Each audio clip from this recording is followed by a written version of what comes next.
জাতীয় সংসদের উভয় কক্ষে সংখ্যানুপাতিক পদ্ধতি পিআর চালুর দাবিতে সর্বশক্তি দিয়ে আন্দোলনের হুঁশিয়ারি দিয়েছে বাংলাদেশ জামায়াতে ইসলামী। দলটির শীর্ষ নেতারা মনে করছেন, কাঙ্ক্ষিত সংস্কার ছাড়া কোনো নির্বাচন হলে তা অর্থহীন ও প্রহসনে পরিণত হবে। নতুন বাংলাদেশ গঠনে জাতীয় ঐক্যমত কমিশনের জুলাই সনদে প্রস্তাবিত সংবিধান সংশোধন ও পিআর পদ্ধতির বাস্তবায়ন এখন রাজনৈতিক আলোচনার কেন্দ্রে। তবে এই প্রস্তাব ঘিরে বড় রাজনৈতিক দলগুলোর মধ্যে মতপার্থক্য স্পষ্ট হয়ে উঠেছে।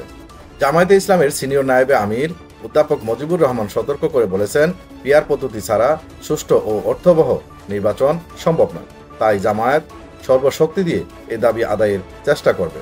অন্যদিকে দলটির নায়েবে আমির ডাক্তার সৈয়দ আবদুল্লাহ মোহাম্মদ তাহের বলেন, শুধু উচ্চকক্ষেই নয়, নিম্নকক্ষেও পিআর পদ্ধতি চালু করতে হবে, অন্যথায় এর কার্যকারিতা সীমিত থেকে যাবে। জামায়াতের দাবি, পিআর পদ্ধতি চালু হলে একদিকে জনগণের ক্ষমতায়ন ঘটবে, অন্যদিকে দুর্নীতি হ্রাস পাবে। তাদের মতে, সংস্কার ছাড়া নির্বাচন হলে তা আবারও আওয়ামী আমলের মতোই অর্থহীন ও প্রহসনমূলক হবে।